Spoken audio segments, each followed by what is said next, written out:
If you ever thought, I'm out of control, what's wrong with me? I can see it happening, but I can't stop myself from yelling. I want you to hear this. Nothing is wrong with you. What's happening is simple. Things escalate quickly and your brain takes the fastest route it knows. That is why you can see it happening and still not stop it. Most advice out there assumes you will remember a tool mid-chaos.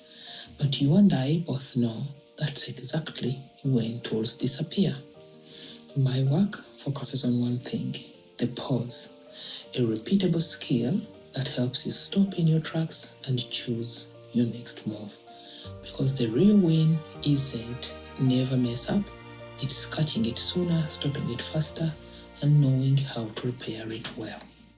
My name is Esther Mbabazi, and I work with overworked, stressed out moms who want to stop or at least reduce snapping, over-criticizing, and yelling at their kids.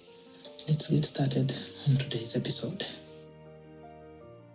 So you know the parenting tips, you know the scripts, you know what the better response is supposed to be. And then your child slams the door in your face, they dump cereal on the ground, on the floor, your teen snaps back, and suddenly your body is already racing and reacting. Your chest tightens, your face feels hot, and your throat starts to feel like it's closing, your voice gets louder. Let's clear something right away immediately. The issue is not that you do not know what to do. The issue is that you cannot access what you know at the exact moment when you need it most. That is the real barrier. Many moms think yelling is a knowledge problem.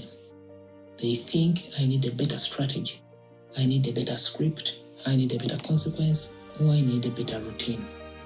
But information alone does not solve this. If information alone solved this, you would already be done because you have the information. What is actually happening is something deeper. In the heat of the moment, your body reacts faster than your mind can respond. So the real skill is not to calm down. It is not to remember the script. It is not to be more patient. The real skill is creating a pause, a small but very powerful response space between what your body feels and what your mouth does. This is what changes everything. So by the end of this episode, you are going to understand why so many strategies out there fail in the moment and what actually needs to be practiced if you want to stop snapping, hyper-criticizing, or yelling for real. Let me share with you a side story.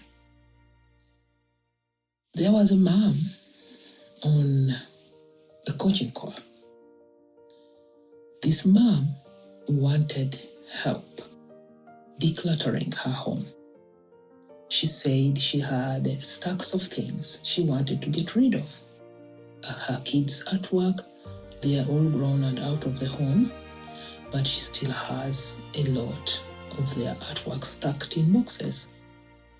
She has clothes that she thinks she might need again someday, even though she's had these clothes for years. She says she has not worn many of them in years.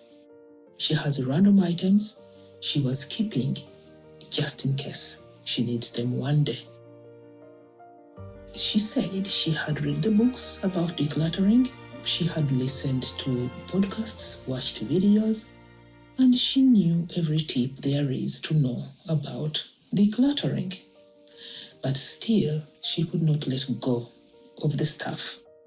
Not because she lacked information, not because she didn't know what to do or which method to use. She knew exactly what to do.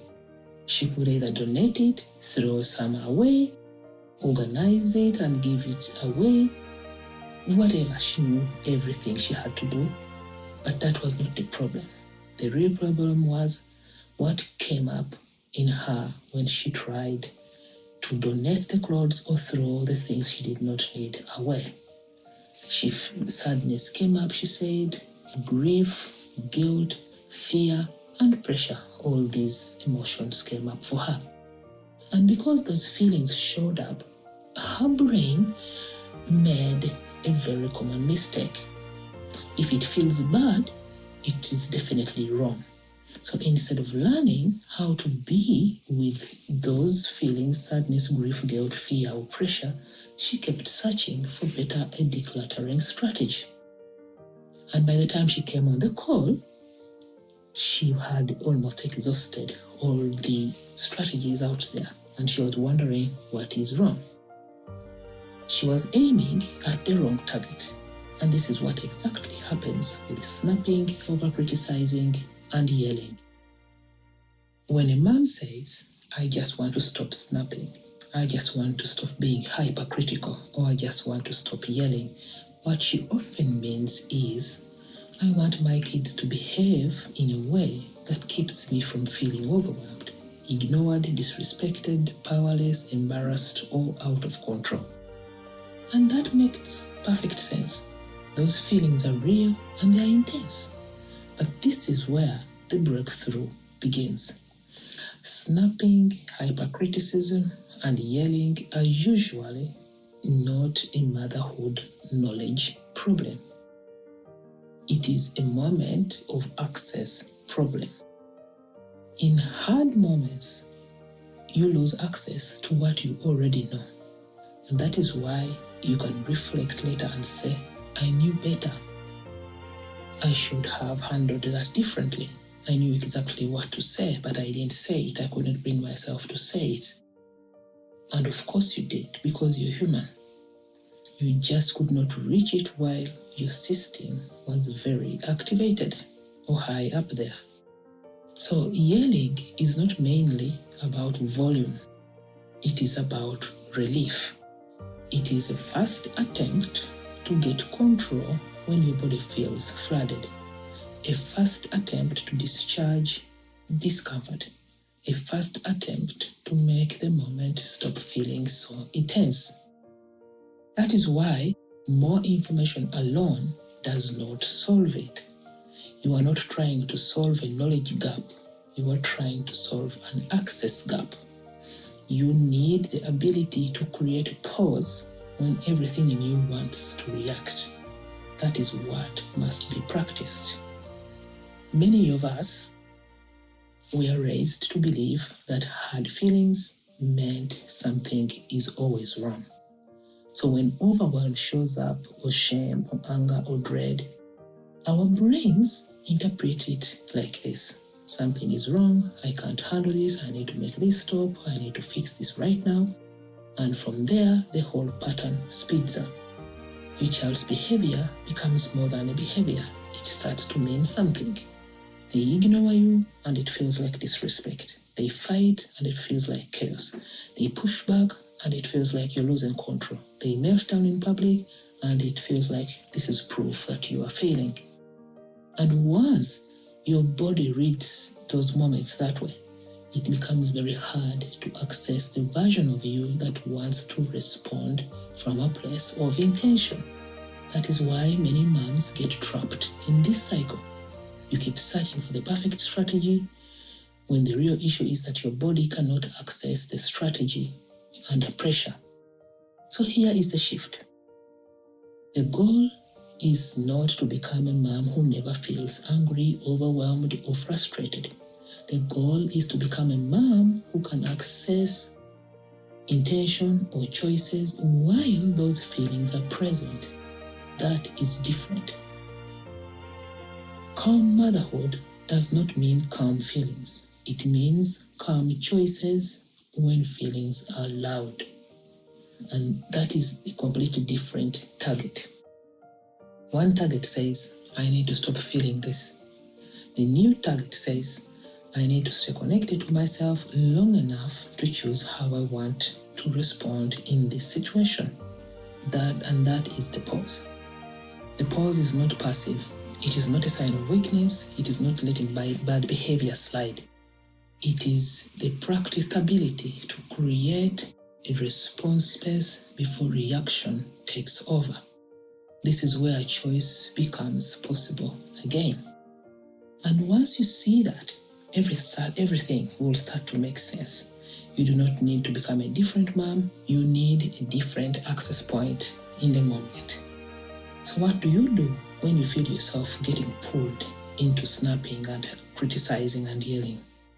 You stop trying to instantly fix the behavior and you just focus on regaining access.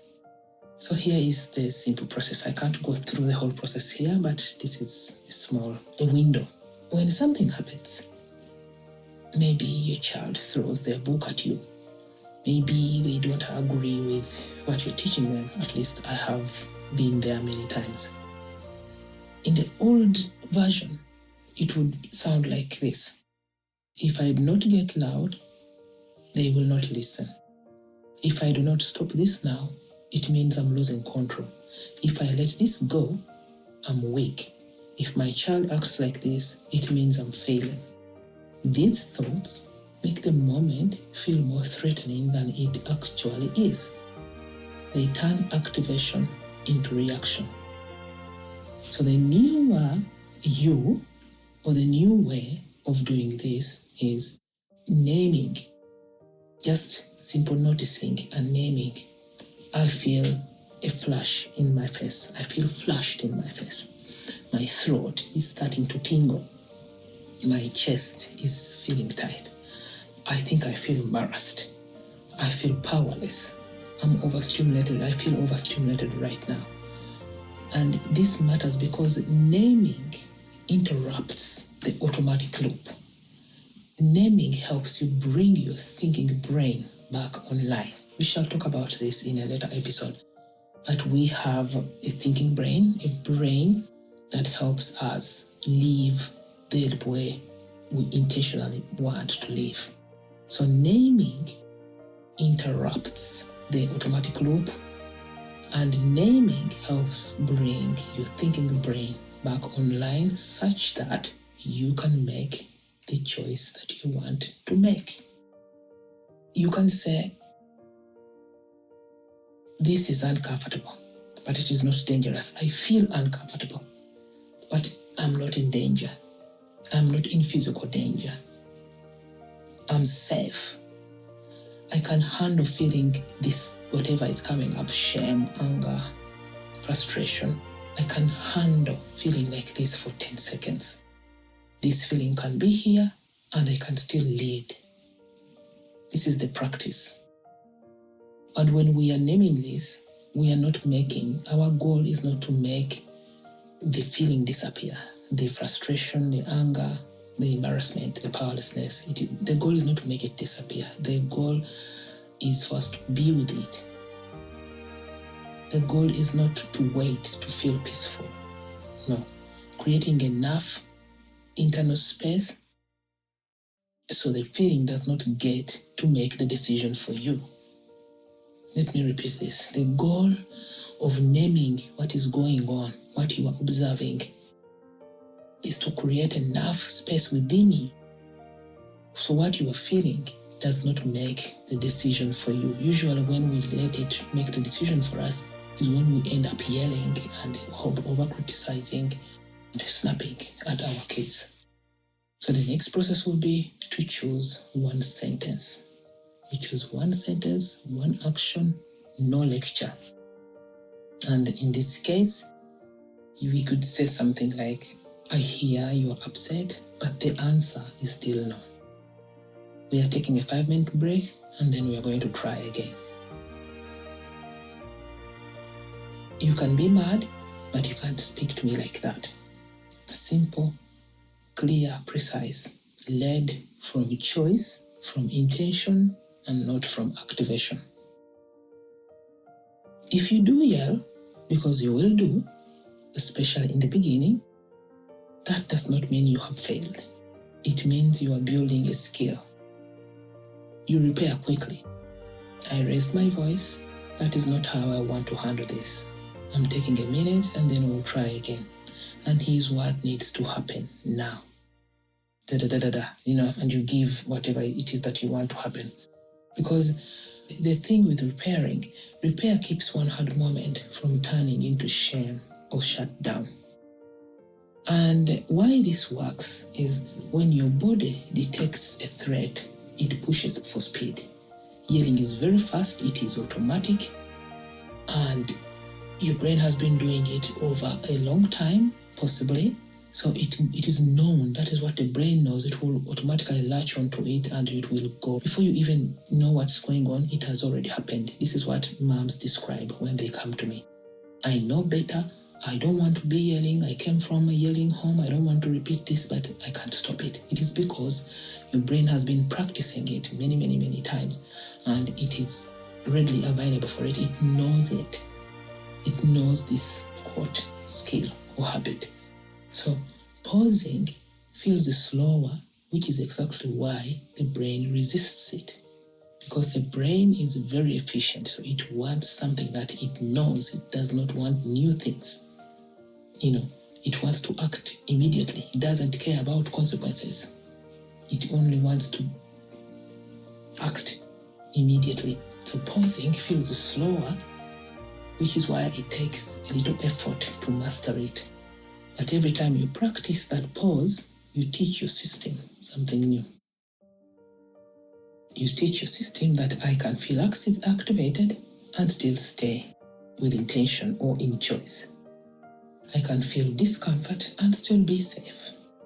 I do not have to let this feeling run the show.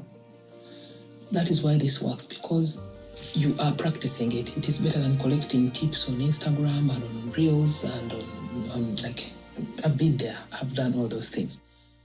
But the problem was never only knowing what to do. The real problem was not being able to access what you know when your system gets hijacked. The pause solves that barrier.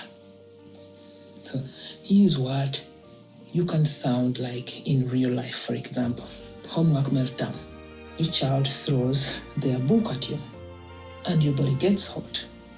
The old pattern, react fast, stop this immediately. The new pattern, I feel overwhelmed, pause, we are taking a 5-minute break and then we'll try again. Your children are fighting. The noise spikes. Your brain screams, make it stop. This is dangerous. Your new pattern, my body hates this, but I can handle it. Then try to separate them or walk away from them if they are not being violent. Your preteen or your teenager eye rolls you or slams the door in your face, and your brain interprets that as danger or disrespect. Stop this now, correct her. Your new pattern will be, I feel disrespected. Pause. I can be upset, and you can be upset, but you cannot talk to me like that. This is what real change looks like. It is not perfect all the time, but you are gaining access. If you keep waiting to feel calm before you act calm, you will stay stuck in this cycle. The work is practicing to act from choice while your feelings are loud. That is where the change happens. You have not been failing because you don't care enough. You have not been failing because you have not found the perfect mothering strategy. Is that even a word? Mothering strategy. You have been aiming at the wrong target. The issue is not that you do not know what to do. It is that you cannot access what you know at the exact moment when you need it. And this is what has to be practiced. And that is why the pause matters so much. If snapping, yelling, or over-criticizing happens so fast, you can't catch it, please don't make this as proof that something is wrong with you. It is a timing problem. It is a character problem. If you want help building that pause so you can stop mid-reaction, details are in the description below. Thank you so much for watching today. Remember to hit subscribe and the like button so you do not miss any of this content.